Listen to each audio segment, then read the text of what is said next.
కేంద్ర రాష్ట్ర ప్రభుత్వాలు ఐటీ ఈడీ దాడులతో కాంగ్రెస్ నాయకులను భయభ్రాంతులకు గురి చేస్తే సహించేది లేదని కాంగ్రెస్ శ్రేణులు తెలిపారు. చెన్నూరు కాంగ్రెస్ అభ్యర్థి వివేక్ వెంకటస్వామి ఇంటిపై ఐటీ అధికారులు సోదాలు చేయడాన్ని తీవ్రంగా ఖండించారు. మంచిర్యాల జిల్లా కేంద్రంలో ఐటీ దాడులకు సంబంధించిన మరింత సమాచారం మా ప్రతినిధి అరుణ్ కుమార్ అందిస్తారు.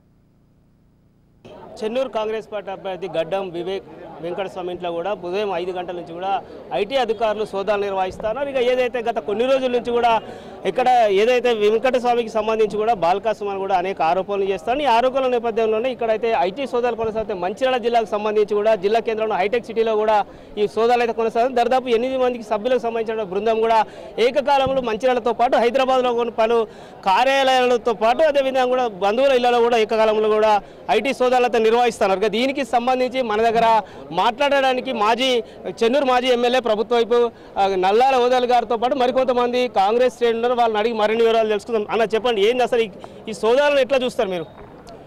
కేవలం అధికారం పోతుందని చెప్పి భయంతో కేంద్ర రాష్ట్ర ప్రభుత్వాలు ఒకటై అక్కడ బీజేపీ ఇక్కడ టీఆర్ఎస్ ఒకటై ఈ దాడులు చేపిస్తూ ఉన్నది. మొత్తం రాష్ట్ర వ్యాప్తంగా ఉన్నటువంటి కాంగ్రెస్ అభ్యర్థులపైన మీరు చెప్పినట్టుగా వాళ్ళ కుటుంబ సభ్యులపైన కూడా దాడులు జరుగుతున్నాయి. ఈ దాడులకు నిదర్శనం మనకు కనబడుతుంది అంటే ఇక్కడ బీఆర్ఎస్ పార్టీ ఓడిపోతుందని చెప్పి, అదేవిధంగా ఇక్కడ రాష్ట్రంలో బీఆర్ఎస్ పార్టీ ఓడిపోతుంది. చెన్నూరు నియోజకవర్గంలో బాల్కా సుమన్ మరి నూకలు చెల్లుతున్నాయని చెప్పి అర్థమవుతుంది. దీన్ని దృష్టిలో పెట్టుకొని ఇలా బాల్కా సుమన్ మొన్నటి నుంచి మరి కోపం తెచ్చుకొని ఆవేశం తెచ్చుకొని మాట్లాడుతున్నాడు. ఆవేశం ఎప్పుడు వస్తుంది? తను ఓడిపోతున్నప్పుడే ఆవేశం వస్తుంది. మరి అదేవిధంగా ఎంత ఆవేశపడు అంత పిరికివాడు.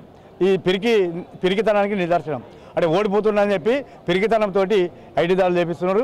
ఈ ఐటీ దాడుల వల్ల ఈ విజయం పెరుగుతుంది తప్ప, విజయంకు దారి చూపెడుతుంది తప్ప వేరే ఆలోచన లేదు. ఖచ్చితంగా నియోజకవర్గంలో ఉన్నటువంటి మన కాంగ్రెస్ పార్టీ సోదరులము అందరం అభ్యర్థులమై మేము ఇలా ఇంతకుముందు ఒకటే అభ్యర్థి ఉండే మన వివేకన్న, ఇప్పుడు నియోజకవర్గంలో ఉన్నటువంటి ప్రతి ఓటర్ కూడా అభ్యర్థి అయ్యి అన్నను గెలిపించుకునే లక్ష్యంగా. ఇంకోటి ఏంటంటే బాల్కా సుమన్ అహంకారంగా మాట్లాడుతూ ఉన్నాడు, చాలా దురుసుగా మాట్లాడుతూ ఉన్నాడు. ఎవరైనా కాంగ్రెస్ కండలు కప్పుకుంటే వాళ్ళ బట్టలు కూడా విక్తా అంటారు. బిడ్డ కాంగ్రెస్ నువ్వు ఉన్నది ఒక్కనివే. Balka Suman single man. వివేక్ అన్న 2 లక్షల మందితో ఉన్నాడు. 2 లక్షల మంది కింద నువ్వు ఎంత అని చెప్పి మనం చేస్తున్నాను. ఖచ్చితంగా మరి ఈ 30 తారీఖు నాడు నవంబర్ 30 తారీఖు నాడు మరి కారుకు పంచర్ చేసి చేతి గుర్తుకు ఓటేసి ఇలా బట్టలు కూడా వెక్కి నువ్వు కారును ఇక్కడ దొబ్బుకుండా పోయే పరిస్థితి అని చెప్పి మనం చేస్తా ఉన్నాం. కొన్ని రోజుల క్రితం కూడా ఏదైతే ఈసీ కూడా కంప్లైంట్ చేయడం జరిగింది. ఏదైతే వివేక్ డబ్బులు పెట్టి వాళ్ళ నాయకులను కొనుగోలు చేస్తా ఉన్నాడు, ఈసీ కంప్లైంట్ చేసిండు. ఈ నేపథ్యంలో ఈ దాడులు జరుగుతున్నాయి అనుకోవచ్చా? ముఖ్యంగా రాష్ట్ర వ్యాప్తంగా ఇవాళ కాంగ్రెస్ ప్రభంజనం మొదలైంది. ఇవాళ అర్థమవుతుంది బీజేపీ బీఆర్ఎస్ ఒకటే పార్టీ అని చెప్పేసి వాళ్ళ మనుగడ కొనసాగించడానికి అధికారం కోల్పోతామన్న భయముతోని ఏదైతే నిక్కచ్చిగా నిజాయితీగా ట్యాక్సులు కట్టి ఇన్కమ్ ట్యాక్సులు అన్ని రకాల ట్యాక్సులు కట్టి నిజాయితీగా మరి వ్యాపారం చేస్తున్నటువంటి వివేక్ మీద ఇవాళ ఐటీ రైడ్స్ చేసి ప్రజలను భయాందోళనకు గురి చేసి మరి వివేక్ గారిని ఓడగొట్టాలనే ప్రయత్నం చేస్తుంది. ఆ ప్రయత్నాలు చెల్లవు. సుమన్ గారు ఖచ్చితంగా ఇక్కడ ఓడిపోవడం జరుగుతుంది. చెన్నూరు ప్రజలు నిర్ణయించుకోవడం జరిగింది. ఖచ్చితంగా వివేక్ వెంకటస్వామి గారిని గెలిపేయడానికి సిద్ధమైనలు.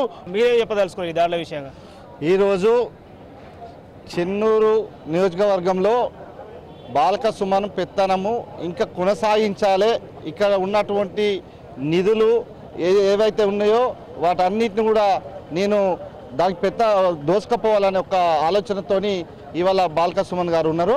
బాల్కా సుమన్ గారు ఏదైతే ఈ దాడులు చేపిస్తూ ఉన్నారో కాక వెంకటస్వామి గారి ఫ్యామిలీకి పెద్ద కొత్త ఏం కాదు. ఎందుకంటే వాళ్ళు అవినీతి పరులు కాదు. వాళ్ళు ఇలా దేశవ్యాప్తంగా చూసుకుంటే వాళ్ళు ఈ గత చరిత్ర ఉన్నటువంటి వాళ్ళు అధికారంలో ఉన్నా లేకున్నా వాళ్ళు వాళ్ళ ట్రస్ట్ ద్వారా విశాఖ ట్రస్ట్ ద్వారా అనేకమైనటువంటి కార్యక్రమాలు పెద్దపల్లి పార్లమెంట్ పరిధిలోనే చేయడం జరిగింది. మరి ఇవాళ ఎన్నో భయభ్రాంతులకు గురి చేసి ఇలా దాడులు చేపించి ఇక్కడికి వెళ్ళి వివేక్ను ఎల్లగొట్టాలను లేకపోతే ఓడిపించాలనో చేస్తున్నటువంటి కుట్రలను ఇలా ముక్త కంఠంతో చెన్నూరు ప్రజలు దీన్ని తిరస్కరిస్తారు. దానికి నిదర్శనము ఇక్కడ ఉన్నటువంటి ప్రజలే ఒక నిదర్శనం అని చెప్పి సందర్భంగా తెలియజేసుకుంటా ఉన్నాము. ఇదైతే కాంగ్రెస్ తెలుపుతున్నటువంటి పరిస్థితి. కేంద్ర రాష్ట్ర ప్రభుత్వాలు కుట్రపూరితంగా కూడా ఈ దాడులు చేయిస్తున్నాయని కూడా తెలుపుతా ఉన్నారు. కాంగ్రెస్ పార్టీకి చెన్నూరులో ఆదరణ చూసి కూడా అక్కడ ఉన్నటువంటి బీఆర్ఎస్ అభ్యర్థి బాల్క సుమన్ కూడా ఈ దాడుల వెనుకొండి కూడా దాడులు చేయిస్తా ఉన్నారని తెలుపుతా ఉన్నారు. ఏదైతే ఈ దాడులకు అయితే భయపడేటువంటి పరిస్థితి లేదు. ఇప్పటికే కూడా వివేక్ వెంకటస్వామి గెలుపు ఖాయమైందంటూ కూడా తెలుపుతా ఉన్నారు. ఏదేమైనప్పటికీ కూడా ఈ దాడులు ఎంతసేపు కొనసాగుతున్న విషయం వేచి చూడవలసిన అవసరం ఉంది. Camera person Srinivas, Arun Kumar, Raj news, Mancherial జిల్లా.